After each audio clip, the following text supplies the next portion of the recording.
এখানে আজকের টপিকটা হচ্ছে মুহাম্মদ সাল্লাল্লাহু আলাইহি সাল্লাম পৃথিবীর বিভিন্ন ধর্মগ্রন্থে তার বর্ণনা।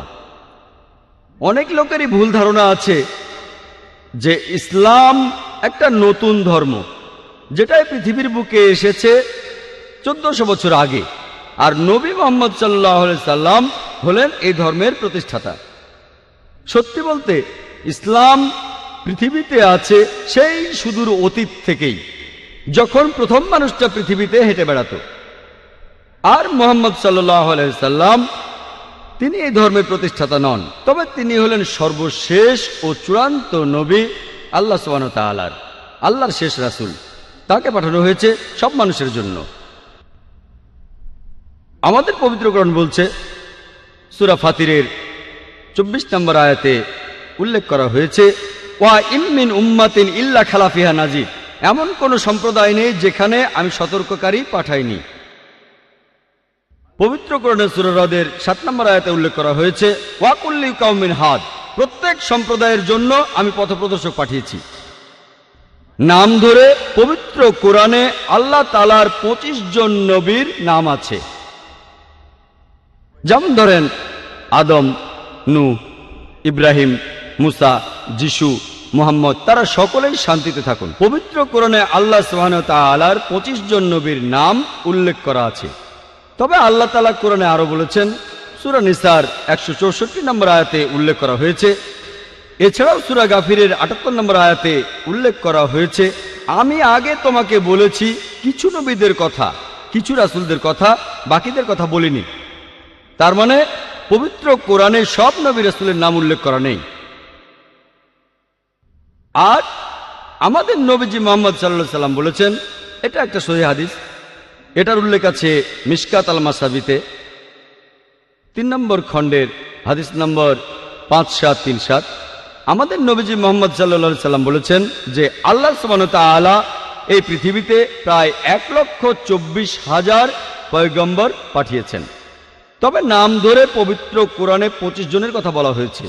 কিন্তু এই সব রাসূল যারা এসেছেন সর্বশেষ নবী মুহাম্মদ সাল্লাল্লাহু আলাইহি সাল্লামের আগে, তারা এসেছিলেন শুধু তাদের সম্প্রদায়ের জন্য। আর তারা যে কথাগুলো প্রচার করেছেন সেই কথাগুলো মেনে চলা দরকার ছিল একটা নির্দিষ্ট সময়ের জন্য। যেসব নবী রাসূল মুহাম্মদ সাল্লাল্লাহু আলাইহি সাল্লামের আগে এসেছিলেন, তারা এসেছিলেন শুধুমাত্র তাদের সম্প্রদায়ের জন্য।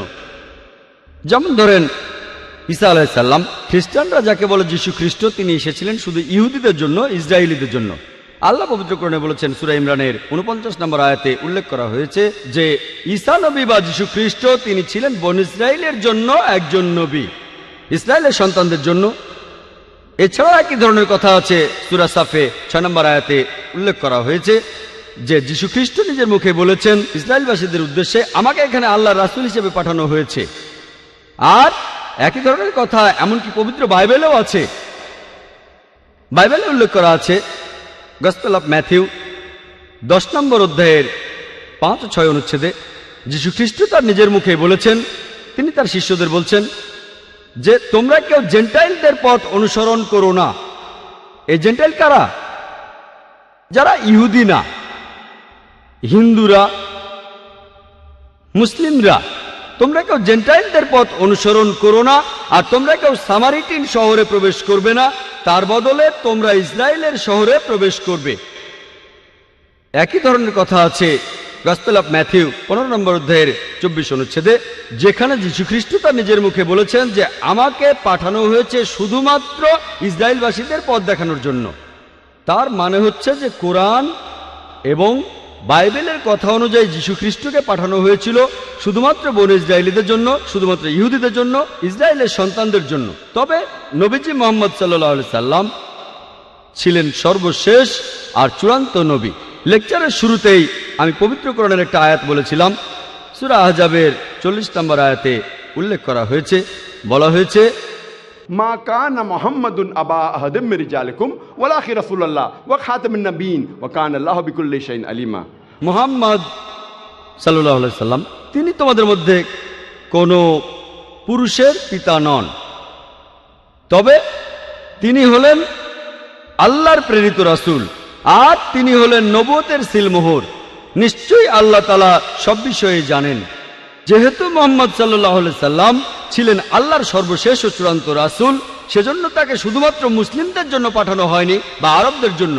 আল্লাহ পবিত্র কোরআনে বলেছেন, সূরা আনবিয়ার 107 নম্বর আয়াতে উল্লেখ করা হয়েছে, ওমা আরসালনাকা ইল্লা রাহমাতাল লিল আলামিন, আমি তো তোমাকে পাঠিয়েছি শুধুমাত্র বিশ্বজগতের প্রতি রহমত হিসেবে, প্রাণী জগতের প্রতি একটা রহমত হিসেবে, পুরো মানুষ জাতির প্রতি রহমত হিসেবে। এরপর পবিত্র কোরআনে সূরা সাবার 28 নম্বর আয়াতে উল্লেখ করা হয়েছে, ওয়ামা আরসালনাকা ইল্লা কাফাতাল লিন্নাস বাশিরা ওয়া নাযিরা, আমি তো তোমাকে পাঠিয়েছি পুরো মানুষ জাতির রাসূল হিসেবে, সুসংবাদ দেবে আর পাপ কাজে সতর্ক করবে, কিন্তু অধিকাংশ মানুষই একথা জানে না। যেহেতু মুহাম্মদ সাল্লাল্লাহু আলাইহি সাল্লাম ছিলেন সর্বশেষ ও চূড়ান্ত নবী, আমাদের নবীজির পরে অন্য কোনো রাসূল বা নবী আসবেন না, সেই কারণেই তাকে শুধু মুসলিমদের জন্য পাঠানো হয়নি অথবা আরবদের জন্য, তাকে পাঠানো হয়েছিল পুরো মানুষ জাতির জন্য। আমরা মুসলিমরা আমরা বিশ্বাস করি যে পবিত্র কোরআন এটা হলো আল্লাহ তাআলার বাণী, এটা হলো আল্লাহ তাআলার সর্বশেষ আসমানি কিতাব। তাই কোরআন যা বলছে আমরা সেটা মানি। সেজন্যই আমরা এটাও মানি যে নবী মুহাম্মদ সাল্লাল্লাহু আলাইহি সাল্লাম হলেন সর্বশেষ ও চূড়ান্ত নবী, আর এটাও মানি তাকে পাঠানো হয়েছে পুরো মানুষ জাতির জন্য। তবে বেশিরভাগ অমুসলিম, সাধারণভাবে সব অমুসলিমই, তারা বিশ্বাস করে না যে কোরআন এটা আল্লাহর বাণী, আর সে কারণে তারা মানতে চায় না যে নবী মুহাম্মদ সাল্লাল্লাহু আলাইহি সাল্লাম হলেন আল্লাহর সর্বশেষ ও চূড়ান্ত নবী, তিনি এসেছেন পুরো মানুষ জাতির জন্য।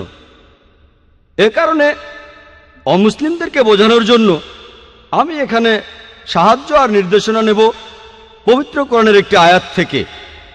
আর আমার মতে এই আয়াতটাতে আছে দাওয়ার চাবিকাঠি, অমুসলিমদেরকে বোঝানোর মূল মন্ত্র। পবিত্র কোরআনে সূরা ইমরানের 64 নম্বর আয়াতে উল্লেখ করা হয়েছে, তাআলাউ ইলা কালমাতিন সাওয়াইম বাইনানা ওয়া বাইনাকুম, এসো সেই কথায় যাহা আমাদের এবং তোমাদের মধ্যে এক। যখন আমরা অন্য ধর্মের মানুষের কথা বলবো, সবচেয়ে ভালো পদ্ধতি যেটা পবিত্র কোরআনে বলছে, এসো সেই কথা যাহা আমাদের এবং তোমাদের মধ্যে এক। আসুন আমরা দেখি যে পৃথিবীর বিভিন্ন প্রধান প্রধান ধর্মগ্রন্থগুলোতে আমাদের নবীজি মুহাম্মদ সম্পর্কে কি বলা হয়েছে। তাহলে এই অমুসলিমরা যদি বিশ্বাস করে এই ধর্মগ্রন্থগুলো যেটা তাদের ধর্মের, যদি সেই ধর্মগ্রন্থে উল্লেখ থাকে, যদি তারা মনে করে যে এটা আল্লাহর বাণী, তাহলে সেই ধর্মগ্রন্থের কথাগুলোও তাদের মানতে হবে। আসুন প্রথমেই আমরা দেখি হিন্দু ধর্মগ্রন্থগুলোতে নবী মুহাম্মদ সাল্লাল্লাহু আলাইহি সাল্লাম সম্পর্কে কি বলা হয়েছে। হিন্দু ধর্মগ্রন্থগুলোকে মোটামুটিভাবে ভাগ করা যায় প্রধানত দুই ভাগে, যেমন শ্রুতি আর স্মৃতি। শ্রুতি অর্থ হচ্ছে যেটা প্রকাশিত হয়েছে, যেটা সবাই বুঝতে পেরেছে, যেটা মানুষ শুনেছে। এই শ্রুতি বিভিন্ন হিন্দু বিশেষজ্ঞদের মতে প্রচলিত আছে যে শ্রুতি হলো ঈশ্বরের বাণী। এটাও প্রধানত দুই ভাগে বিভক্ত, বেদ ও উপনিষদ। বেদ, এই সংস্কৃত শব্দটা এসেছে বিদ থেকে, যার অর্থ হচ্ছে মানুষের জ্ঞান। আর বেদ প্রধানত চার প্রকার: ঋগ্বেদ, যজুর্বেদ, সামবেদ ও অথর্ববেদ। যদিও এই বেদগুলো ঠিক কোন সময় থেকে পৃথিবীতে আছে সেটা কেউই জানে না, তবে স্বামী দয়ানন্দ সরস্বতীর কথা অনুযায়ী, যিনি হলেন আর্য সমাজের প্রতিষ্ঠাতা, তিনি বলেছেন যে এই বেদগুলো আসলে এগুলোর বয়স হচ্ছে 131 কোটি বছর। তবে এই বিশেষজ্ঞদের বেশিরভাগই তারা বলেন বেদের বয়স আনুমানিক 4000 বছর। পৃথিবীর কোন অংশে এই বেদ প্রথম এসেছিল সেটা আমরা কেউ জানি না, কার উপরে এটা নাজিল হয়েছিল সেটাও আমরা জানি না। যদিও এই সব ব্যাপারগুলো পরিষ্কার নয়, তারপরও হিন্দুরা মনে করে যে এটাই আল্লাহর বাণী, এটাই হলো সবচেয়ে বিশুদ্ধ আর পবিত্র ধর্মগ্রন্থ যাবতীয় হিন্দু ধর্মগ্রন্থগুলোর মধ্যে।